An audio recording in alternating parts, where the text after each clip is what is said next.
Basics update tabiriba amadi yengbiriba khwai khudingmakpu taramna okchari. Ngasi basics na miyamgidamak puduna lakchari. India gi toan ba mafamsingda thokiba crime ga mari lenaba thodok wathoksing. Ngasi gi oina miyamda thamjagadoriba wari asi nupi doctor amana mahaka nungsinajaba nupa amagi private part kakthakkhibagi warini.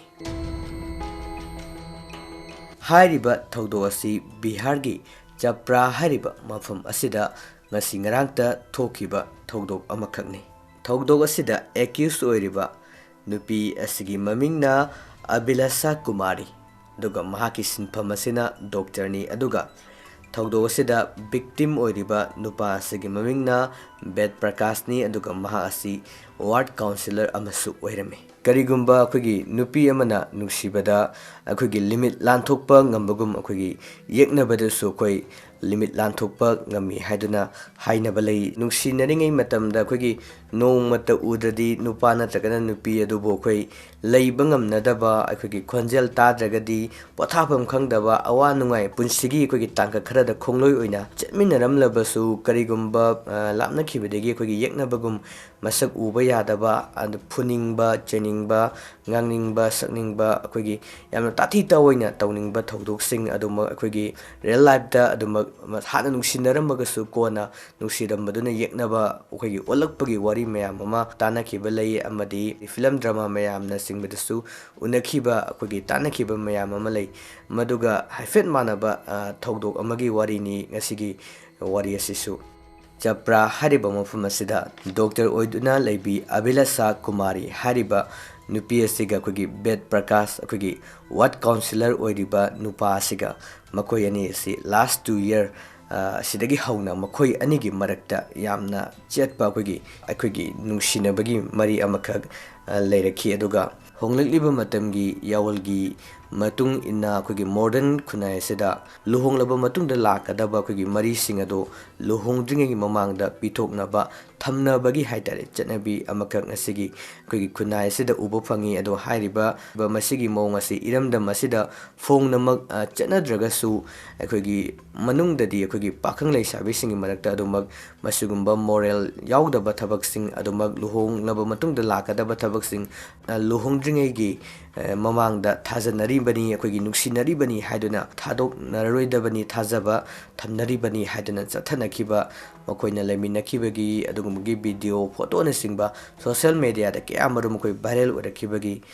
thodok mayam amasu akhoi iramdam Manipur asidasu thokidaba nate thodok asida victim oiriba amadi accused oiriba Dr. Nupi amadi ward councillor oiriba akhoi Bed Prakash hariba miyai ani asisu makoi ani nuksinarakpa pi doctor asinasu Bed Prakash hariba nupa asibu yamna thajaba ana maram oiraga makoi anigi marakta thabak chathok jasin tawba matamda adumak punna adum chatminaba amadi shopping tawre punna tawminaba cinema yengba chale adum pun yengminaba karigumba matam makoi holiday gumba akhoi lerakpa matam suti sanaga tharakpa matamdana makoi ani outside ta gumba koiba chatpagi adumak akhoi mawong matawsing asi last 2 years sigi manungda adum makoi ni gi marakta chathaduna adumak lakhibani makoi ni gi koiminaba langminaba mayam asigi mathakta Bed Prakashna nupi asida mahakpu luhongduna lawgani haduna makoi nigi marakta akhoi physical relationship asi hanjin akhoi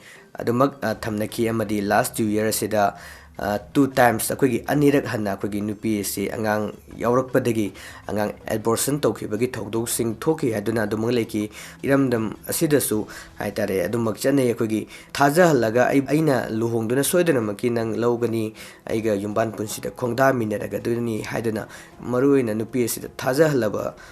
matungda nupi asigi hakchang mahaki oikhraba matungda mahakna nupi asibu control tawkraba matungda nupi asibu inthokpi bagi chanabi amasu kunai sida adumak chatnaba adumak uri aduna yariba makhai akhoi isal ise singsu akhoi luhonglaba matungda lakadaba nupa nupi gi oiba mari sing ado luhongdringegi mamangda thajanaba thamnaribani haiduna kanagumba amatagi mafamda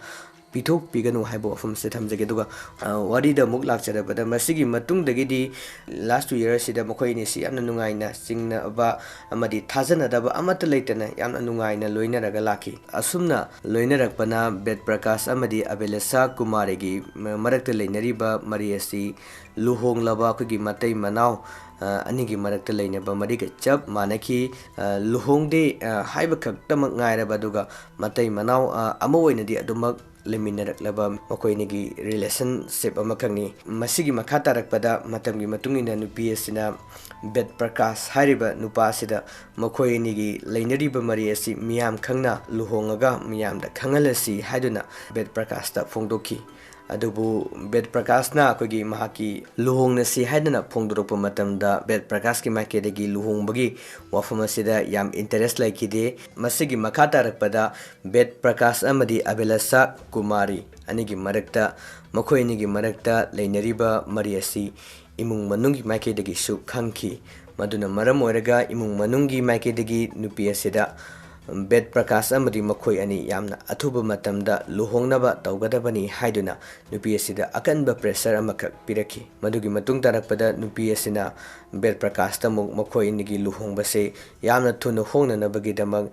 karigomba luhongbase honghogdaba taragadi mahangasi atopa nupa amada thajagadore haibana chingbo wafum phawba bet prakash ki mafamda haiki adumoinamok bet prakash na amana tagana amana kugi maram ama hekta piraba matungda luhongbase yaithokutuna adumok lakhibani Abhilash Kumare gi mabungna makoini gi leinariba mari asi khanglakpadagi bet prakash na Abhilash Kumari makoi ani asi haukiba jungi tang kunthada court marriage tawrasi haiduna phongdokhi masigi matung tarakpada court marriage tawbada changadaba document kudimak nupi asina sem sajaki amadi court marriage ki thoram pangthokadaba mafum asida yamna kena kugi kainya amana makuta mehendi sangbane singba ake amokya leitinglaga nupi asi court marriage tawnanabagidamagta lakhi adumoina ma bet prakash ki makedagi makhoi ni na hainakiba luhongbagi wafam adu lumna laukhidabada natana hariba court marriage ki thoram asisu pangthoknaba mahak lakhide masida natana bet prakash ta nupi asina call kyarak hanna tawki adubu call asi nupa asina paikhalakide masina maram oiraga nupi doctor sigi thamoi aduki matik suanki amadi makoi nigi luhongbagi tarik adusu hauki adumoina court marriage tawbagi numitta kogi Abhilasha Kumaregi makuta sanglakhiba mehendi asibudi mahangna bet prakash laktribo mehendi asidi muthatlaroi haiduna mahangna thamki dumoina mak thokriba thodok sing asigi matangdadi bet prakash ki makedagi irai laina lawrami aduga bet prakash na mahaki wakalda nupi asi mahaki control makhada haujikti lere mahangna hairiba kudimak loina yarabanina khara kapsanaba amadi emotional oiba kugi wahi wata sing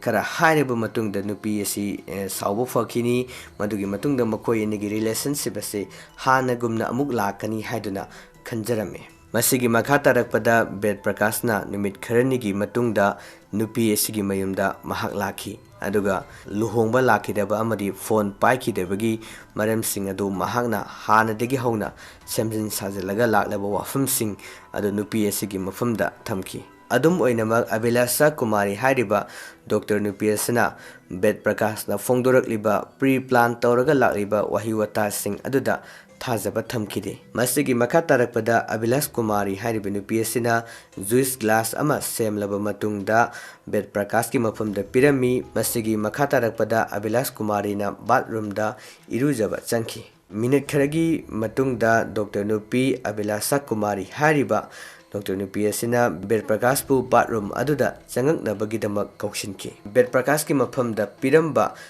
juice aduda pangthanabagidamak tumningnabagidamak poyantoraba matungda pithaklamkhibani hairiba juice adu thaklubagi kugi reaction bet prakash ki mafamda panki maduna maram oiraga bathroom gi laimaida bet prakash gyan mangduna taduna leki hairiba tanjaduna nupi asina thang ama loktoklaba matungda nupa asigi private park ki saruk adu kakthakhi aduga drain da hundokhi masida sunatana thodok adu chathaba matamda akiba leitrabi nupi doctor asina police ta pau piki amadi police na mafam aduda yaurakpa matamda bet prakash ki masadagi chentharakpa itana pungwang ngangba amadi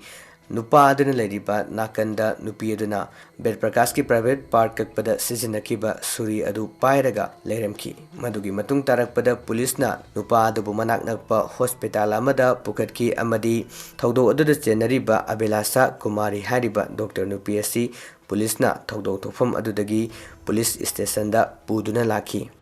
asigumba yamna sathiba crime ama satharaba fawbada nupi asigi maithong da ikaiba amadi akiba ama fawba nupi asigi wakalda fawkide police singna wahang pawng sathaba matamda Abelasa Kumari hariba nupi asina last 2 year da makhoi inigi marakta thokiba thaudo wathok sing luhongdrabasu matai manau oina makhoi inigi marakta leminnarakhiba koire koiminaba chare saminakiba film yengle yiminakiba shopping tawre chaminakiba amadi holiday leba matamda outside ta koiba chatkiba madugi mathak luhonglaga logani haidona makhoi nigi marakta physical relationship thamnakiba madugi mathakta anirak hana napuraba matungda angang lokthokkhibagi pendabagi nungaitaba amadi June 13 da makhoi anigi court marriage tawba matamda court marriage tawbagi sil lambu pumnamak loiraba matungda Bedprakash na mafum aduda yaurukidaba amadi madugi matangda phone tawrabasu phone pairakidaba mayam adugi pendaba